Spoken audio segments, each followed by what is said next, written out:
This is Yowie Dan, and you're listening to the Bigfoot Club podcast. Hey guys, please go to our website at www.bigfootclubpodcast.com.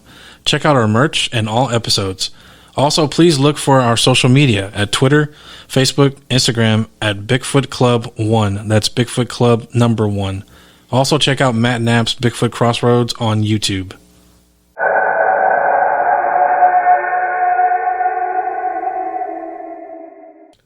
Hey everybody, Robert Jesse Dominguez, Bigfoot Club, Season 4, Episode 24. I'm here with my nephew. Oh, yes, Steven. Goofball. Thanks. Hey, how's it going this week? It's going well.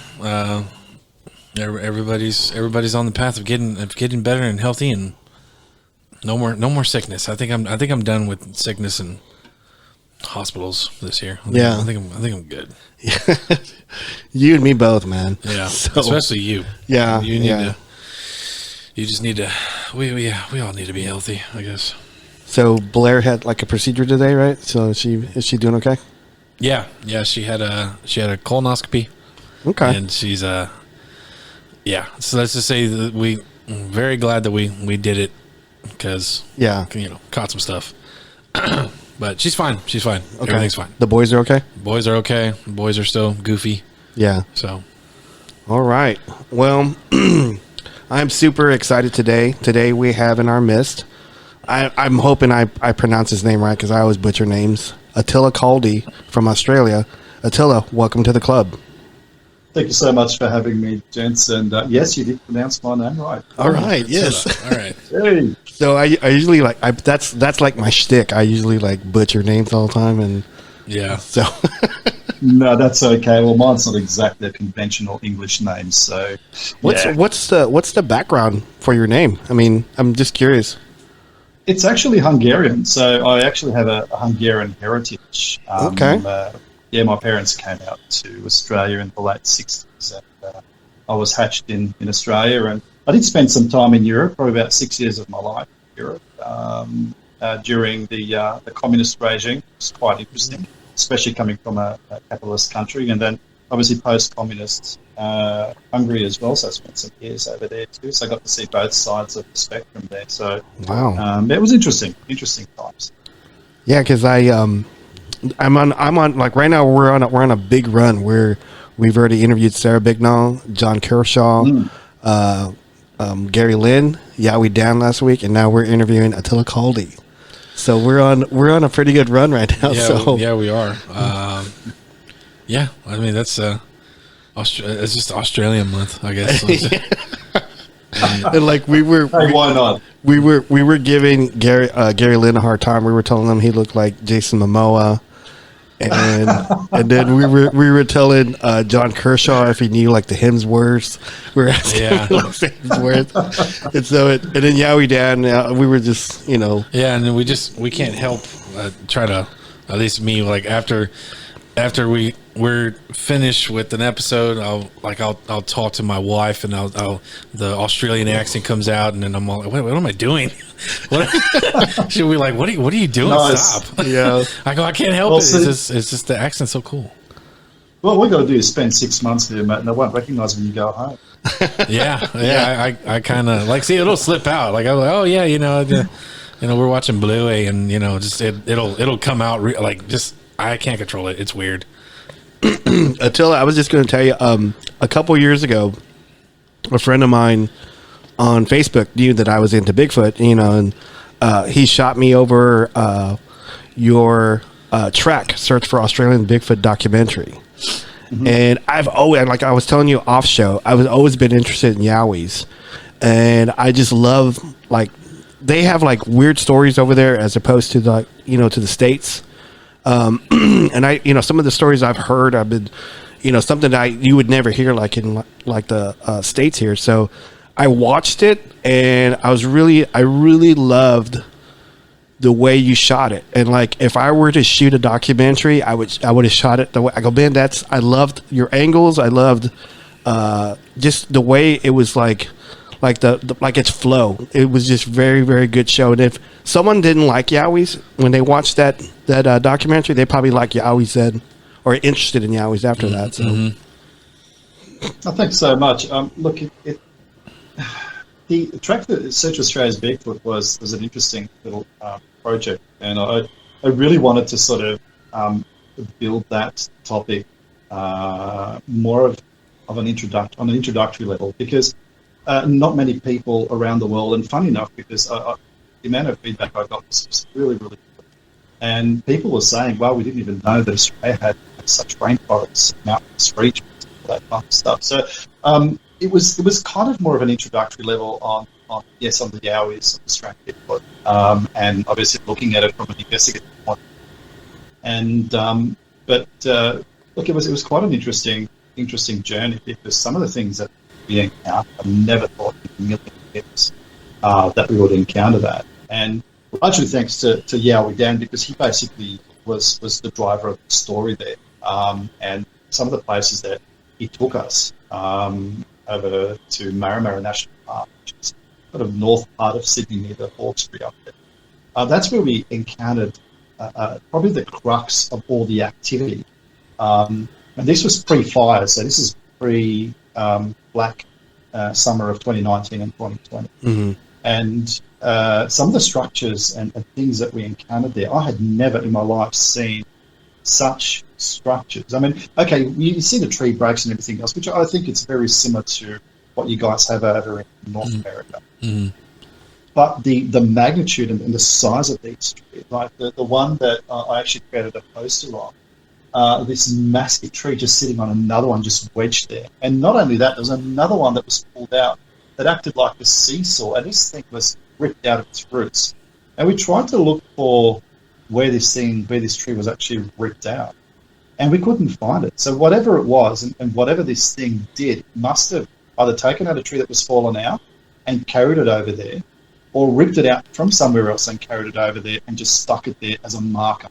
And this thing was so well balanced on this stump, and it was a huge tree. I mean, you know, I'm about 6'4", and I could probably hug it and just touch the tip of my fingers around. That's how big the actual base of this tree was. So some of the things that we encountered there was quite, you know, it was incredible, and I never thought that we'd actually encounter, especially having a rock thrown at us or thrown at a tree and then have it fall over right in front of us. So some of these things that we got, I think we were there at the right place at the right time. Because I know because I've seen like a lot of your body of work, and some of it's paranormal. And I know you were a guest on some UFO stuff, but what got you into cryptids? What got you into yowies? Because I know you were doing like paranormal stuff first, right? Or that's correct. Well, funny enough, my interest in cryptids kind of began when I did have some indirect experiences and encounters early 2000s, but it wasn't until I was on an expedition. Effectively, this was probably 2007, 2006.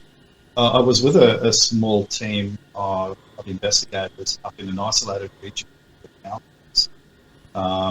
And I have told this story a few times, but basically what happened was we were looking for evidence of unidentified flying saucers in the Blue Mountains, because there was a big flap at the time, and there was a lot of theories going around that there was a so-called saucer nest somewhere where there was landing areas, which would have been classified as a close encounter of a second kind. So you've got physical trace evidence, and that's what we were looking for.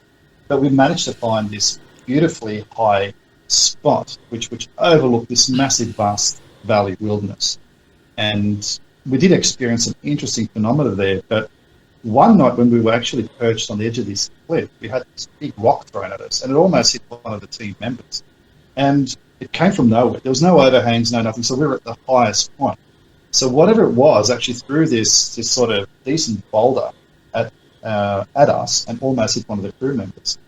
So we're up and looking around and couldn't find anything. There's a couple who was there with us, and they claimed that they actually heard like banshee type screaming in the distance. So we thought, okay, well, there's a possibility that we may actually have a yowie. So the following day we went and we looked around a little bit more, some of the ladies stayed there at base camp just to keep an eye on some, basically on the area to make sure that it didn't take our mind off the purpose that they were originally there for. We were there for, finding evidence of UFO activity.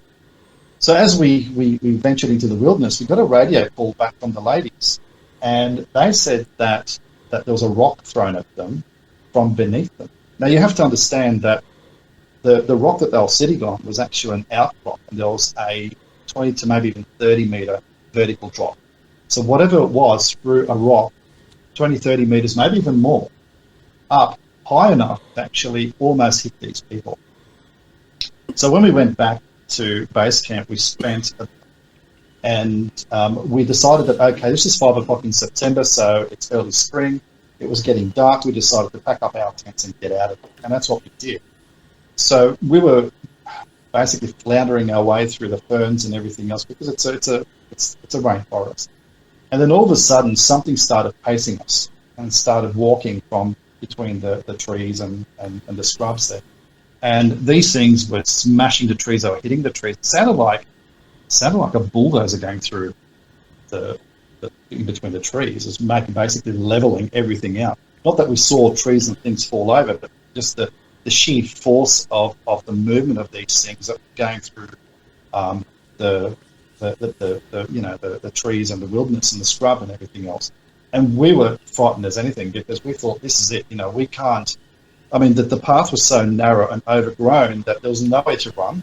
You couldn't hide anywhere from these things because whatever these things were, they were massive. One of the guys actually had an anxiety attack, so we had to stop and pick this person up. I honestly thought that the person was having a heart attack. Wow. So we were on edge, and we actually literally had to carry this person, not pick him up, but actually just, give him support and try to carry them out. And that was a point in my life when I thought, I'm probably not going to see my wife and my kids anymore. This is it. This is where it's all going to end because it was so close, so intense, and there's nothing you can do. Doesn't matter what you have, and we don't have firearms in Australia. Like you just can't carry firearms, and even if we did have something, I think it would have been in vain because whatever these things were, they were monumental.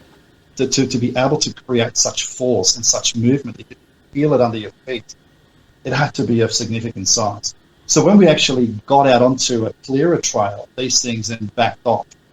But we could hear the wood knocks, and that was one of the things. They were like herding us out.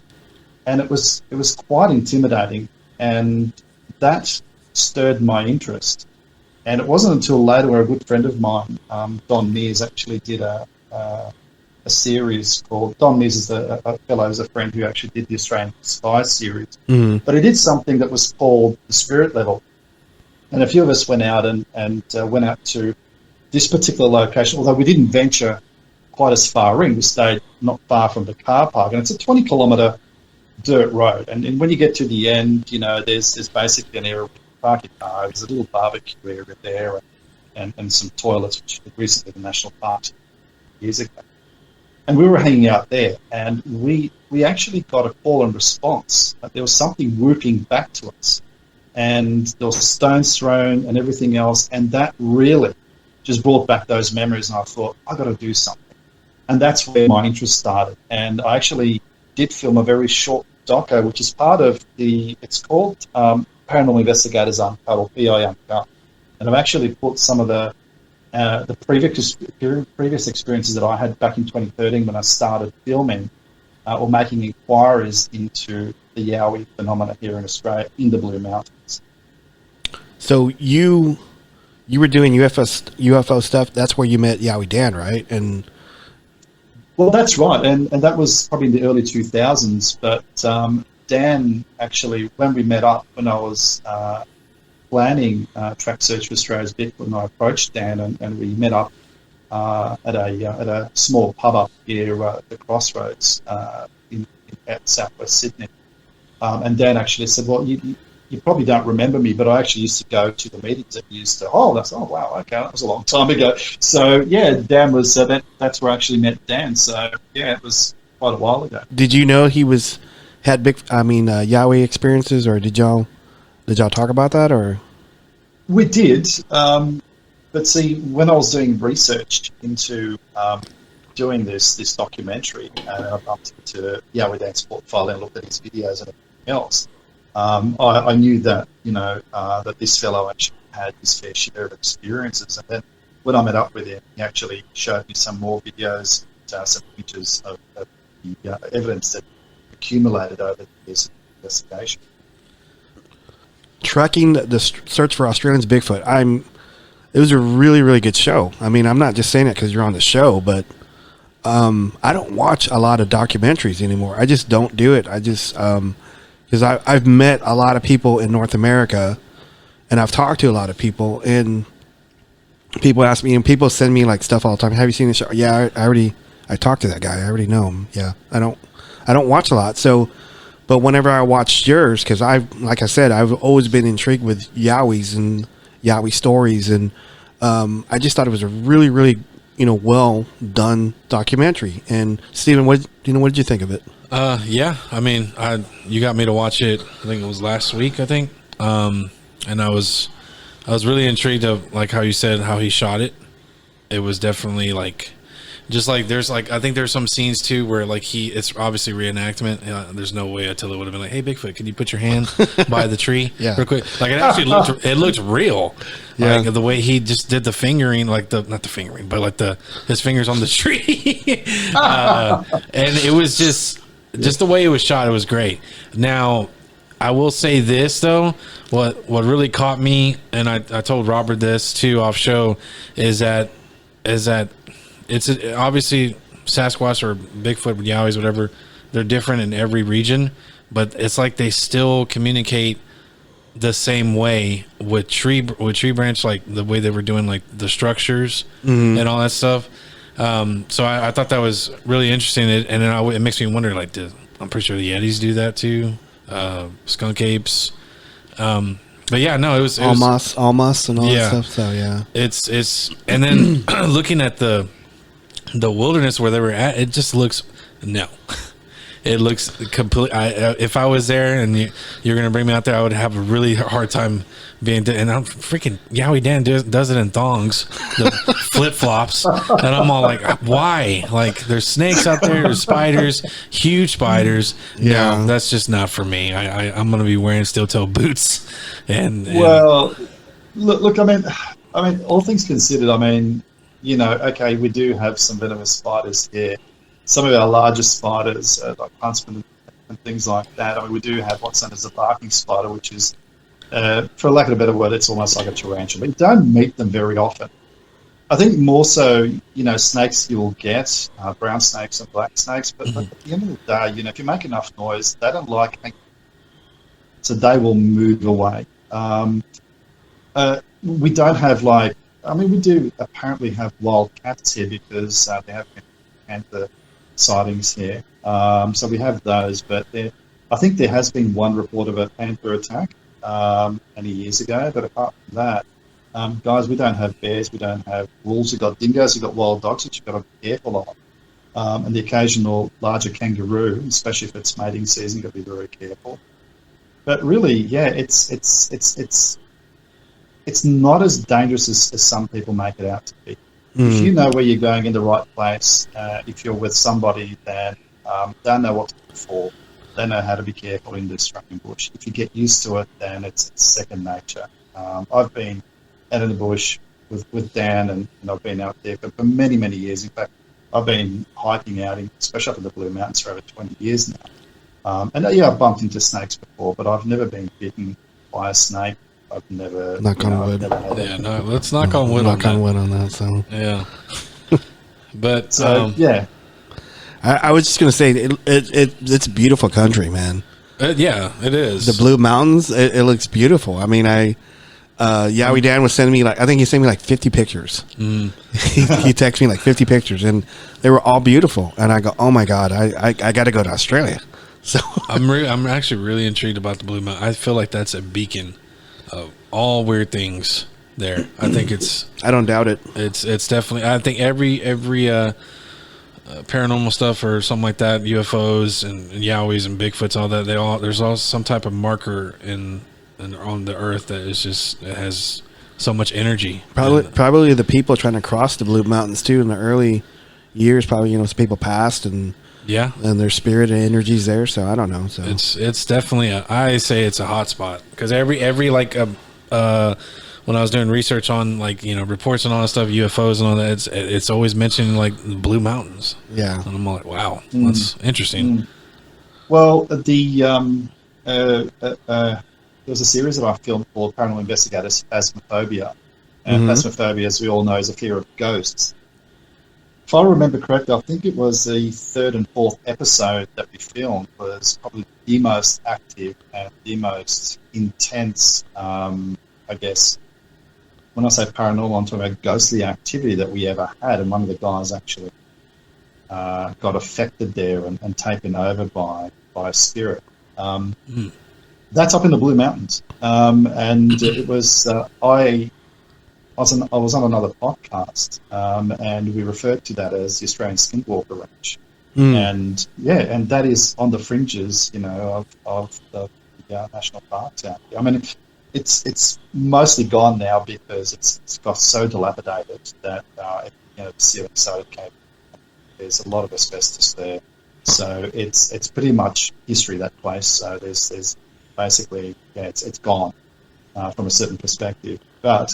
That's too bad. That again, it is. But that again, it used to be, and someone actually told me that they believe that used to be an indigenous area for indigenous women, that they would potentially do, rituals and ceremonies there. So, but whatever it was there appeared to be primordial in nature. So it was a very, very intense few years because we actually first went there in 2007.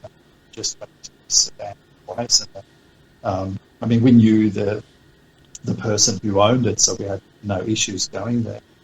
But over time, it just deteriorated so much. But the activity there was absolutely insane. And I filmed, ghost hunting stuff over in Europe, abroad, and nothing. I saw that. That was very intriguing too. I need to watch Phasmophobia. Yeah, and the Ghost of Europe, was really good. That's right. Because I saw track, and I actually got really intrigued with was it Don Mears Australian Skies 2? Yeah, yep. And that's right. Yeah, so I did watch that, and I was telling them about the Ghost of Europe that you went over to Chernobyl.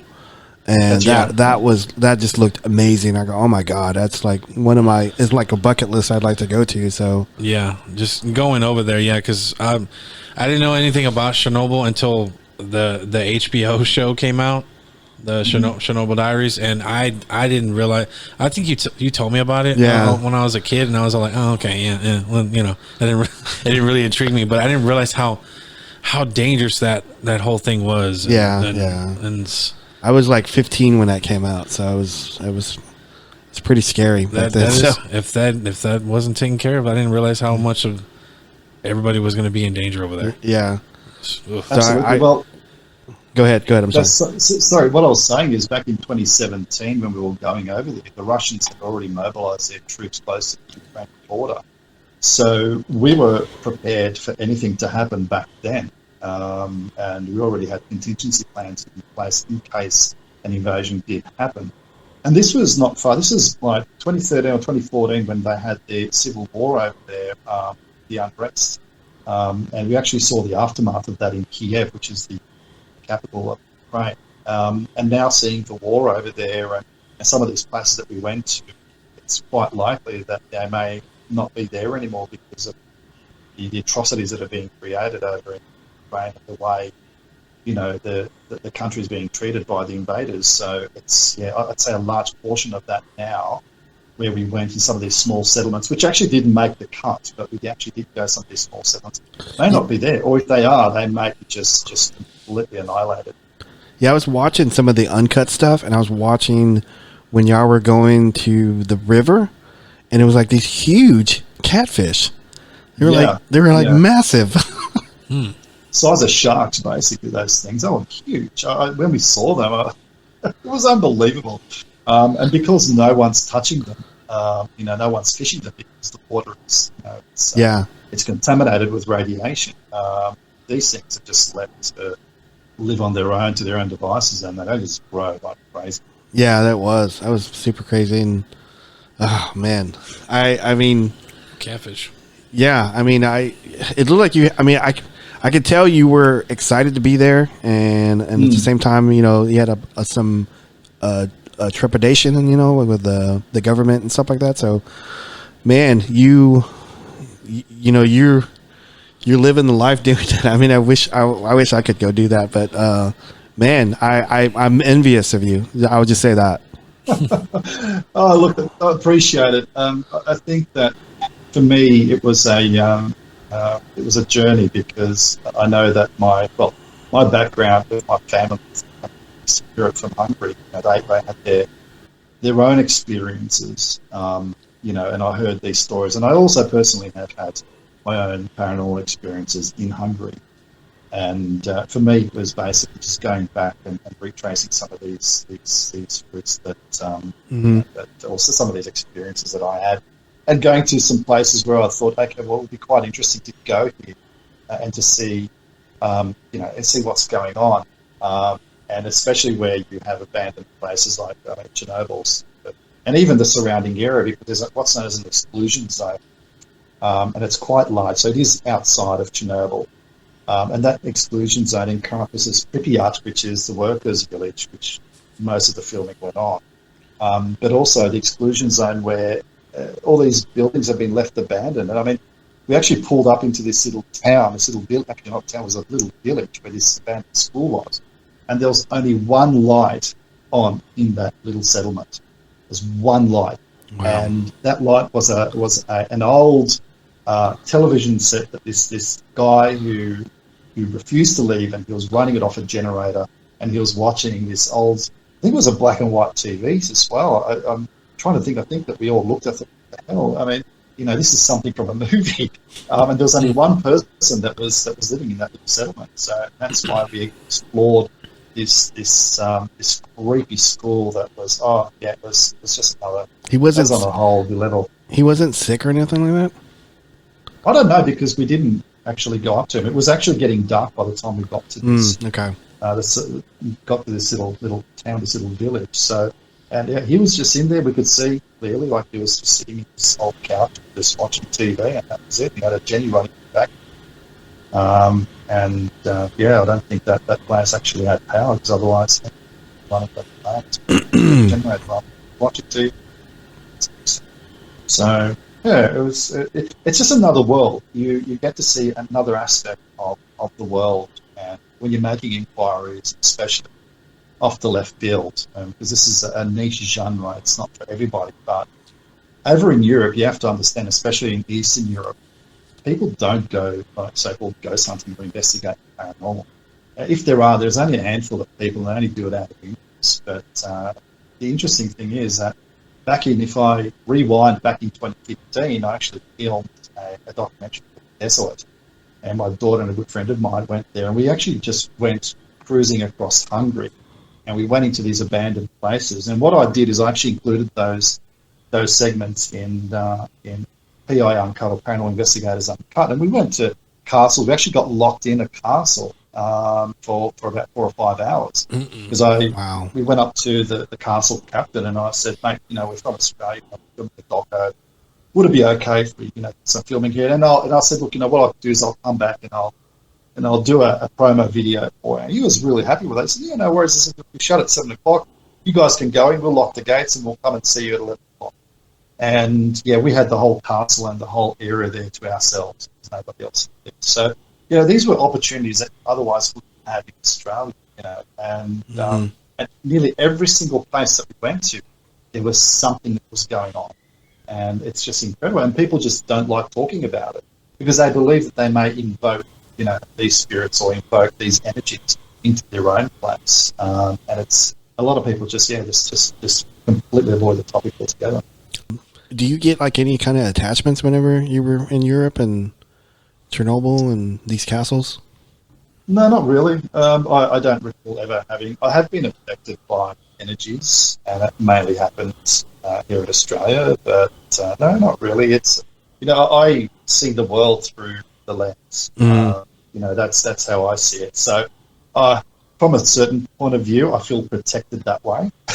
Yeah. It sounds weird, but for me, it's almost like I'm somewhere else and I'm remotely viewing this thing, even though I'm there. But I guess find comfort in the fact that I'm actually behind the camera and I'm watching the world through the lens. So you're basically just recording, and you're not inviting or invoking or kind of pushing whatever's there to respond, right? I let other people do that. Yeah. I just film them.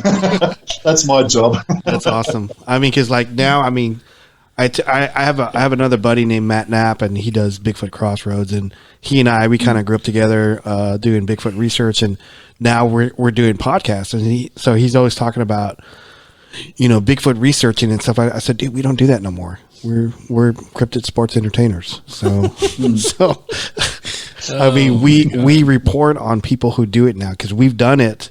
We don't do it anymore. I've done calls and tree knocks and put bait out and put cameras up. I've done all that, so I don't do it anymore. So now I'm just like a reporter. I report what other people are doing. So, but that doesn't mean that we won't go to certain places that.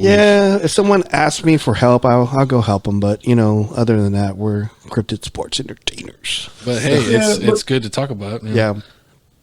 Look, it is. I mean, look, I have to admit, I did ask questions. Like I did sort of throw out questions into the ambience there, and when I was over in Kiev, I just used one or two keywords that I learned that were Ukrainian, and in Hungarian, I basically did the same thing. So I used a few keywords out there in Hungarian, and my daughter as well, and we were filming at the time. So she's a film student, so she's going for her PhD in documentary filmmaking. Oh, she's fantastic! She actually has been with me on many of these journeys. Funny enough, she's done a fantastic job. She started when she was about 12 or 13. That's when I introduced her to film. And, I did a little documentary with her called My Project UFO, which is on YouTube, and we filmed that back in 2012. And that was her first sort of basic camera experience. And the whole angle of that was basically like she was doing a school project, and she decided to pick the UFO phenomenon as part of her project. We'd go around and we interviewed people. And, it was just quite an interesting little experience. But that was back a long time ago now. So, wow. 10 years ago. You were a good dad, man. I hope so. I just need to ask my kids that, but I hope so. I try to expose them to the right elements. I mean, you've inspired her to do whatever you're doing, which is, I think, it's great. Mm-hmm. No, it is. I'm extremely proud. I'm actually proud of both my kids because I do have a boy as well, and he's studying animation at the moment, so nice. Character creation and animation. So, we're like basically a media family. Yeah. We have to talk about it. I don't want to talk too much about it because I don't want to give anything away. Tracking the lore. Can you talk a little bit about that? Not too much, but can we talk about that just a little bit? Absolutely. It's very different from Track Search for Australia's Bigfoot. Effectively, what happened is a large focus on the environment and what happened during the Black Summer of 2019 and 2020, and how that affected our landscape. Because a lot of the places that we went to in Track Search for Australia's Bigfoot basically got reduced to nothing but charred posts of what trees and brushes used to be. It literally turned into a moonscape. And it was one of the probably biggest fires ever reported in Australia. I mean, these were crazy fires. And the temperatures that some of these fires reached were just insane. And, it created its own weather pattern. We had fire tornadoes. We had basically everything you could imagine. A lot of people suffered. A lot of people died. There's a lot of properties that were lost. But I think the focus here is how the environment was affected by this. And by looking at it holistically, it also encompasses how would the Australian Bigfoot, the Yowies, or the Dooligal, or the Junjadi, or the Wadagadarp how would have these species, which is part of the Bigfoot family in Australia, how would have they survived this, or how would have they responded to fires like this? And the only way I was able to get a clear perspective was looking at it from a traditional point of view, looking at it from the traditional custodians of the land. So I managed to, I actually made good friends with these Australian Aboriginal elders, and they talk about the Australian Bigfoot and their relationship and their culture and how it encompasses the Australian Bigfoot. So they took me to this site, which has only been seen by a handful of people. And I think I was only probably the third white fella who actually went out there and actually had the privilege of visiting this they call it, it's an art gallery basically, apart from the National Park Rangers, but it is a known area for the local Indigenous community to go there and do their ceremonies and pay their respect to the ancestors. These drawings date back in excess of 12,000 years, and there is a drawing there of a large dooligal, which is the Australian Bigfoot, the larger version of the Australian Bigfoot. Because we do have two versions. We've got the dooligal, which is on the east coast of Australia, is the larger version, just like Sasquatch is and the Bigfoot is. And then we have the smaller version, and I think we Dan actually covered this. And in parts of around the Blue Mountains and in parts of the east coast, it's known as the Junjiri. But further down south, they're known as the Wadagara. So they're the little folk. And essentially, these paintings actually represented their connection, ancestry connection between the Australian Bigfoot and Australian Indigenous ancestors and the current community as well. And how important it is, this connection between land and culture. And it's actually expressed through the documentary.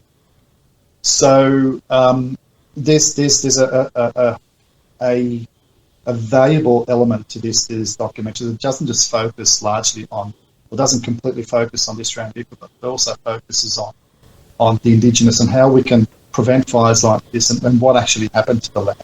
And then obviously we trail on, okay, so what happened to Bigfoot in these nasty fires? Did they migrate, or did they go to safer areas, or were they a victim of it? So we engage in other professionals. Dan, again, is in this. He did a fantastic job. We actually went out to places, went throughout New South Wales. We just searched and looked for signs of where if they did migrate, where did they go? We spoke to the guys at AYR, Gary Lynn, as well as the other guys, Dean Harrison, Buck Buckingham, and the other fellas out there of the AYR group. They were fantastic. They had this fantastic thermal imaging footage of the Australian Bigfoot, of these large doolittle. And we also interviewed a lady by the name of Katie Austin, and she runs Australian Cryptozoological Tribe, and she actually reported one with her camera getting up from behind the trees up in an area called Barron Tops, which is a mountainous area not far off the east coast of New South Wales. So we cover this large area, and we look for signs of migration, and if that migration actually happened. So it's a very detailed documentary. It goes into culture. It goes into, I guess, in more depth than the first documentary. Okay. I'm excited to see it. When does it come out? Well, my distributor at the moment, so we Gravitas Ventures is our distribution agency, and they've given us, I believe, the 6th of December release. Okay. I know that it's going on Apple TV and iTunes.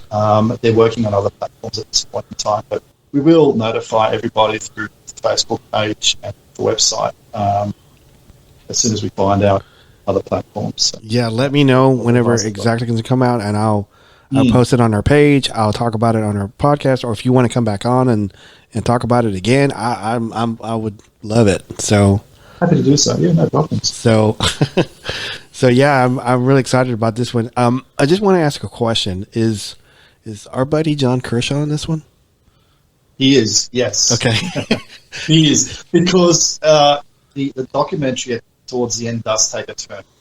and that's all I'm. I mean, yeah. You don't. We won't talk that much about it. But I was watching that trailer, the one you sent me, and I was like, I watched it, and then I was at work, and then I was playing it again while I was working, and so I had a screen up, and I was typing up an email, and I heard John Kershaw's his voice, and I go, wait. I minimized the screen. I went back to the thing and I rewind it. I go, that's John Kershaw.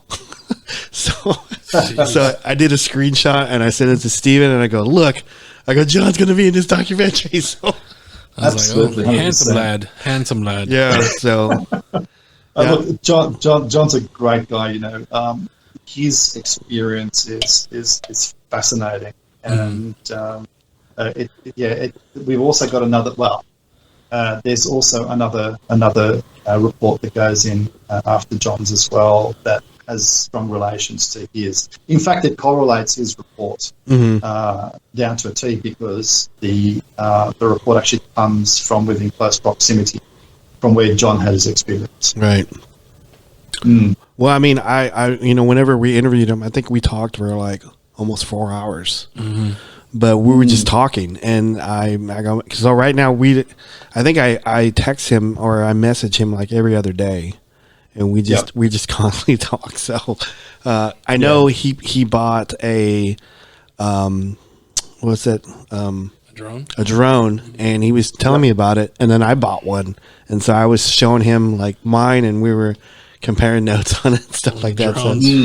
So I know he was excited about that, and he's got some thermal stuff out, and I really, really like John a lot. So I just wanted to ask that question. So if he was on the 100%, okay. So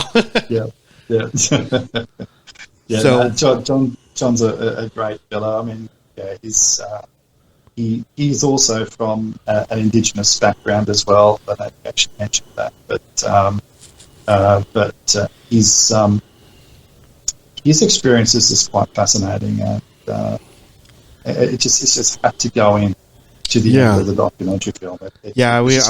We won't get too much into it because I don't want to spoil it because that's too important. We can talk about other stuff. So, but a little birdie told me that you are like an encyclopedia when it comes to UFO stuff. Is that? I wouldn't call it encyclopedia, but I've had my fair share of experiences, and talking to people, all that kind of stuff over the years. Absolutely. I was going to tell you there was an experience I had. I wanted to tell you this. I wanted your take on it because I'm not. I like to talk to people about paranormal stuff. And I like to talk to people about UFO stuff. So I'm not sure where this category goes in. So I wanted to tell you this really, really quick story, and you tell me what you think it was, or what are your thoughts on it. But I was in Oklahoma, and I was in a rural part. It's called Moyers, Oklahoma, which is the foothills of the Kiamichi Mountains. So it's pretty rural. And a buddy of mine had some property there, and he built a cabin. And in order to be on this mountain, you have to like own like a portion of the land, and there's like a security guard at the front gate. You can't just go up. And so we were sitting there, we were waiting, and we were going to do some Bigfoot stuff that night because there's a lot of Bigfoot activity in this area. And he had this neighbor that was right down the road, probably like 100 yards from us. And whenever they were there, they had chopped wood. And so whenever he would show up, we would go there and trade beer for chopped wood. So we don't have to go look for wood. So there was this car coming up the road, and I was telling my buddy, I go, hey, your neighbor's here. Let's go over there and get some wood. And he goes, okay. So we grab a 6-pack and we started walking up the road, and this car was coming up, and we could see it was headlights. And then as we're getting closer to this vehicle, Attila, we noticed that it wasn't a motor. There was no motor going. It was nothing. And like we were noticing, that's not a car. And these headlights saw us, and it stopped. And then these headlights just went into the woods, and they were like going around trees, and they were changing colors. They were changing like from, to white to red to yellow to orange, and they were gone. And whenever that happened, I told my buddy, I said, let's go back, let's write down what we saw, and let's compare notes. So we went back, we didn't say a word to each other, wrote it down.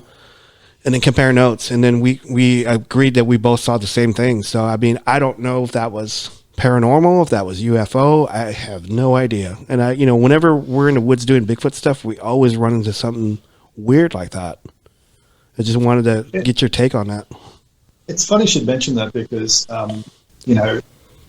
when we were filming both documentaries, going into the wilderness actually just invites other things as well. So I don't believe that there's necessarily a connection between, perhaps cryptids or other forms of paranormal activity.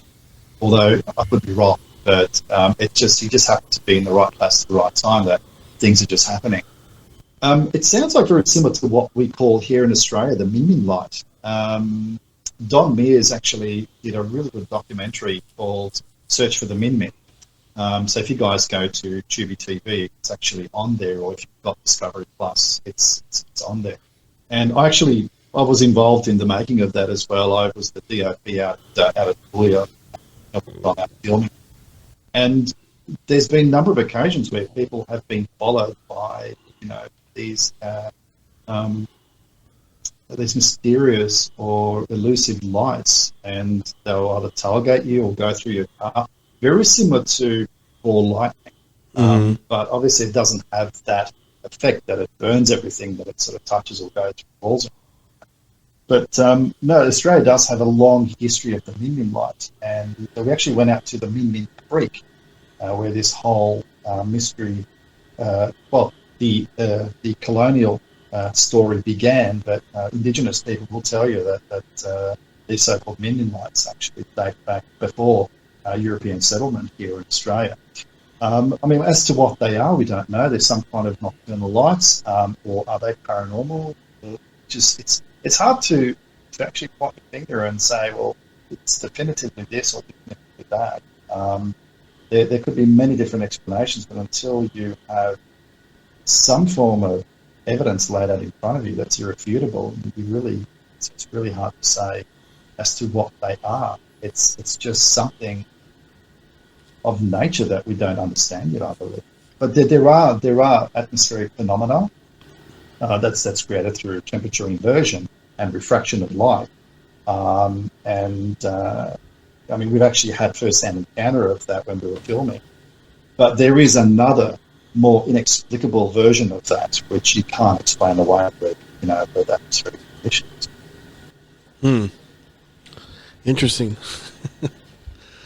That is scary, though. I remember you were telling me about that, and I was like, Yeah, there's the Kiamichi Mountains in Oklahoma. They just got a lot of weird stuff happening in that area, and it's just, we've always had other stuff happening. Because, like I was explaining to Dan last week, we were putting up game trackers around this one area, and we didn't get any Bigfoot stuff that night, but we got like no head, but like a shoulder, torso, stomach image of something walking past the camera, and we could hear it.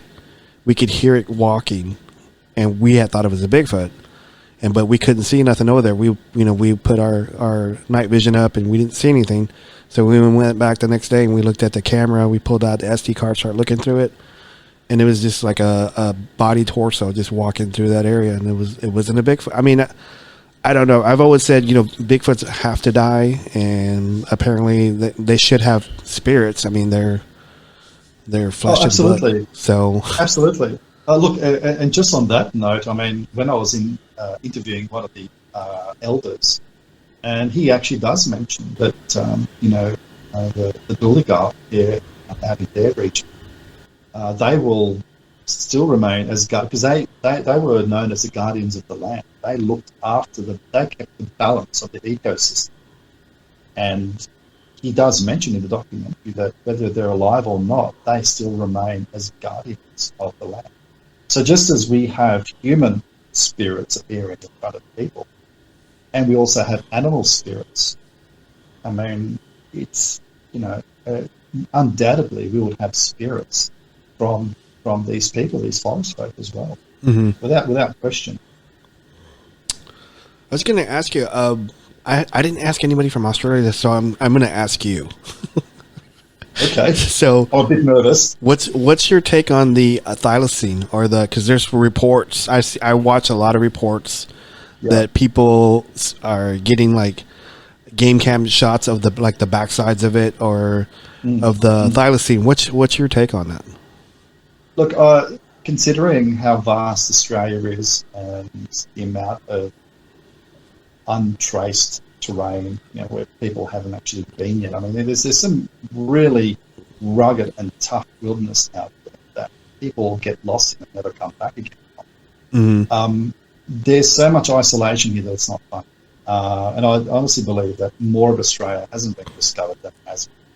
So by that I mean as in bike through or venture through by human activity or human footprint. I honestly believe that there is a good chance that we do have thylacines that still exist here in hiding. Animals inherently will run away from humans because we're loud, we're destructive, and over time they have learned that when there's humans around, the smell, the noise, and what they leave behind is nothing but bad news for these animals. So they will take any opportunity and they will just run in the opposite direction. And you're talking about the ultimate predator here. I mean, this animal is, I don't know, what do they classify it as? A mixture between a wild dog and or a dingo or something else. I don't exactly know what the classification of the tiger is, but there has been sightings on mainland, especially around Victoria region, which is the southern part of Australia, and ultimately in Tasmania as well. So they're very sleek and they're very, very, very good at masking themselves, especially if you have an animal that has the very similar colour to what the terrain has. You can walk past a kangaroo and you won't even see it there because it's so well. And they know to stand perfectly still as you walk past. And as soon as you establish eye contact, they'll know and they will go. But until then, most of the times, or a lot of times, they'll just remain stationary in between the trees. You won't even know that they're there. So I think a lot of people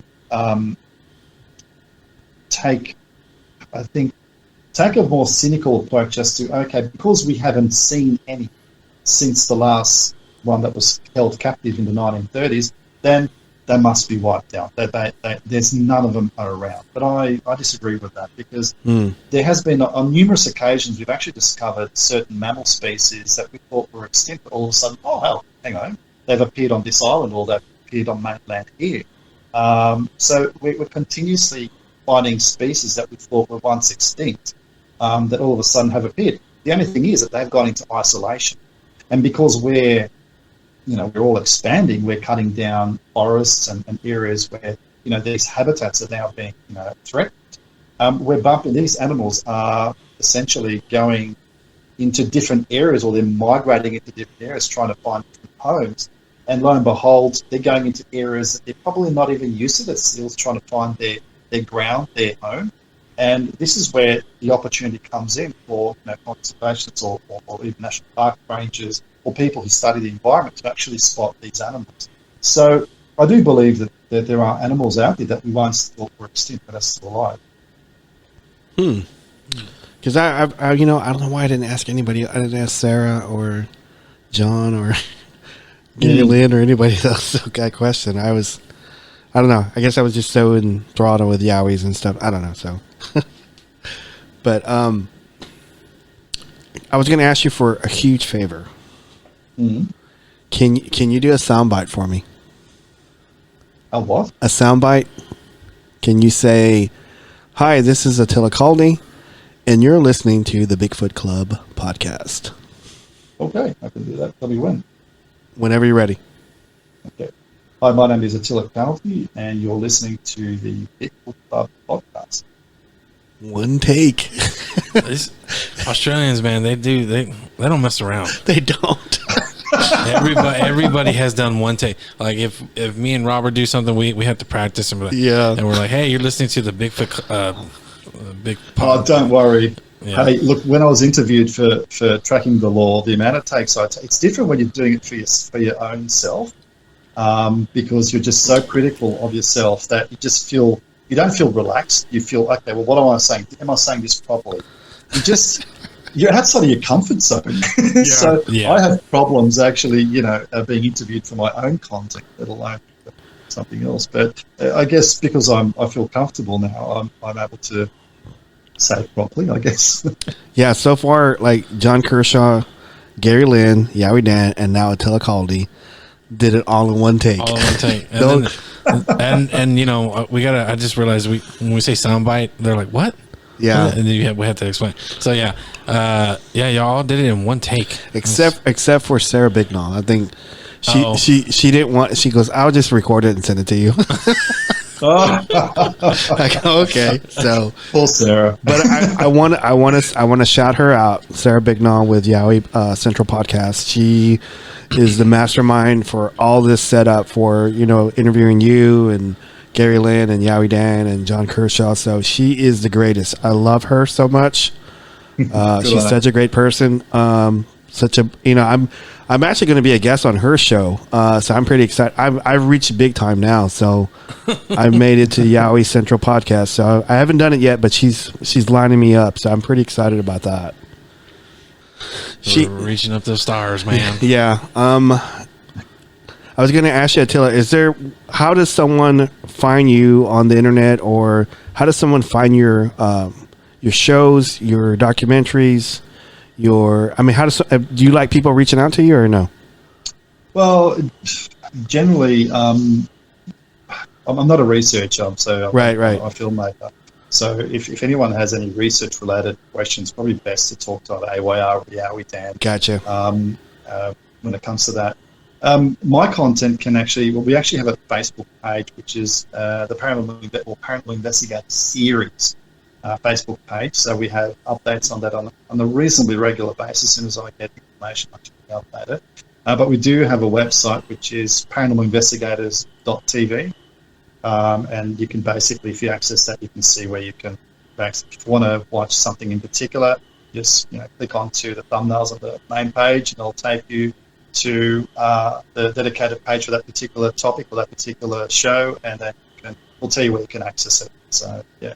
It's all there. Okay. Whenever I post this, I'll put the links that you want added onto there. That way, people can, whenever they're listening to the show, they can find your content too. Very good, man. Thank you so much for being on. I was so nervous about having you on. So why? I don't know, because you're on TV, and I was telling Steven the other day, I go, we're going to interview people on TV. So. Yeah. It's. It's sorry to interrupt, but we're all the same. We're all basically after the same thing, and I really appreciate you guys actually taking the time and the opportunity to be on the show. Yeah, your show is awesome. Like I was telling you before, I don't watch a lot of Bigfoot documentaries, but I've watched yours. I enjoyed it completely. So I can't wait till this next one comes out. Tracking the lore. I'm so excited about it. So as soon as it comes out, I'm going to post the heck out of it. I hope you don't mind. No, Robert. No. Thank you. No, not a problem. And I mean this when I say this, Attila. If you want to come back on, we would love to have you back on. Yeah, not a problem at all. Anytime, just let me know when you want, and I'm happy to oblige. Steven, you got any questions for Attila before we go? I was just going to ask Attila, and I know it's going to be this is kind of tough because whenever I was watching Australian Skies 2, I specifically picked that one because I don't think you're on the first one, correct? No, but I'm on the third one and the second one. Yeah, you're on the second one. I have yet to watch the third one. I noticed that whatever aliens is like over there in Australia. Is it possible that you would think that aliens and the Yowies, they pretty much know each other? They've had contacts with each other. In fact, I'm willing to bet that the structures that they leave there is them communicating to the aliens. Would you agree on that? I don't know. It's a very tough question, that one. I know that there's been a lot of similarities where people have had close encounters and they've had Bigfoot activity. And it does seem like there's some kind of connection between the two. But at the end of the day, it's very, very hard to put your finger on it. All we can really do is speculate, to be honest. and just, I guess, recount those experiences that either we had or other people have had. And it's I guess if you have enough stories that are very, very similar, then you start to sort of come up with a type of conclusion as to what is actually going on at the moment. But I find it very difficult to actually sort of commit to any one answer, because there's so many possibilities out there that we just simply don't understand. And look, that's what research is all about, right, Buzz? I mean, there are people out there that are continuously investing so much of their money and their livelihoods, and are sacrificing their careers and sacrificing their relationships in the pursuit of finding evidence and finding answers for all of us. And I really take my hat down to those people who are out there doing this. And hopefully one day we might find the answers. We don't know, but I really hope we do, especially in my lifetime. Yeah, absolutely. Because it always like crossed my mind when either a Yowie or a Bigfoot, they've seen us. They know when they cross a human, like, oh, it's a human. But I'm pretty sure in their walks through the tracks that they go through the woods and stuff, and they see like an alien or they see something that's unexplainable, I wonder if they're like, what the heck was that? Or Whatever it is. Yeah. It always crossed my mind on that. It's like, oh yeah, those are aliens. So if they leave me alone, I'll leave them alone. Whatever. Yeah. Yeah, it's a good, interesting idea though. Conjecture. Definitely. Yeah, I guess that's my silly question. Yeah, he always asks us a silly question, because he asked Yowie Dan if a Bigfoot trips, and we kind of goaded him to say, well, maybe they should put on thongs. So we go, yeah. Oh, that was our goal. That was our goal, to get him to say thongs on a Yowie. Because everyone hears a story of, if a tree falls in the forest, no one's going to hear it. Like, and then most of the time you're thinking, they go, man, that was a tree falling down. That sounded really bad. But obviously, no, wait, it could have been a Bigfoot that tripped. A Yowie. Or a Yowie, yeah. A Yowie. But if he had the proper thongs... yeah, if you had the proper thongs, that wouldn't have... Yowie Dan was like, yeah, if you had the proper thongs, that wouldn't have happened. Seriously, I'm gonna make Yowie Dan a trophy with a big bloody thong on it, and I'm gonna make him like King Thong the First. I mean, that's like... that's gonna be his nickname. King Thong the First. Seriously. I love it. Song. I love it. It's the first on here. Okay. Him and his thong jokes just endless. They're like bad dad jokes. Seriously. Yeah, he sent me a picture of his dashboard, and it was a thong taped to the dashboard with his phone in it. Yeah, it was a phone holder. Yeah. Oh god. I was like, man, you could literally use a thong for everything. I know he needs to like make money off that or something. He should. Copyright that or he something. Obviously should. I think he had a reference to one of the worst experiences you can have is a broken plugger on your thong. Yes. Yep. Yeah. He probably sent that image to you guys as well. Yeah, we did. Attila, I was just thinking right now, I have a new title for you. You should go by Cryptid Media Entertainer. If I dance in front of the camera, I might actually call it that. Yeah. Well, next time, whenever you do interviews and you're talking to the camera, you gotta do that little dance. Just do a little dance and there actually, my son has done quite a number of dances because we actually got a Bigfoot costume made for this. Series I saw that. So, my son actually plays the Bigfoot. But the interesting part is we actually did a recreation of Dean Harrison's encounter when he encountered a Bigfoot. And my son played both Dean Harrison and the Bigfoot that was chasing Dean Harrison. Wow. So, he's a talented kid, I got to hand it to. But he's done a few dances. That's definitely happened. So, did your son do the coffee commercial too? He was a Bigfoot in it as well, yes. Wow. Okay, so you remember you telling me that. Wow. Yeah.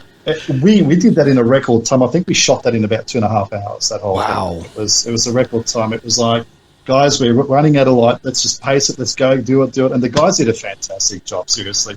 Both my son and Yowie Dan, they just were straight in character, bang, no problem at all. They knew exactly what we wanted. It was just done and dusted so quick. Nice. That's awesome. If anyone can get it done, it's Attila. Attila and Yowie Dan. Yep. Yeah, I mean, I that's think you guys should have a podcast. Yeah, I really should. I think he's already got one Does he? With David Reed. It's called The Two Bastards, and they've got a thong, obviously, as their iconic picture. So if you talk to Yowie Dan, just bring that up because I think they've got it out. They've got a few episodes out anyway.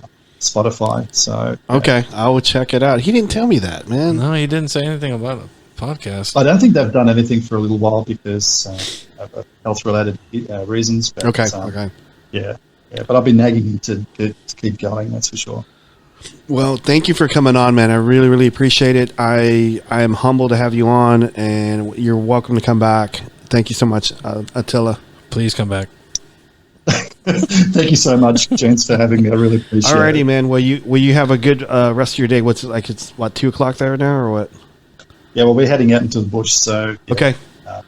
Yeah, absolutely. All right. Be careful. Be careful and wear your thongs, and Yep. I'll talk to you soon. Thank you. Okay, All the man. best, guys. Bye.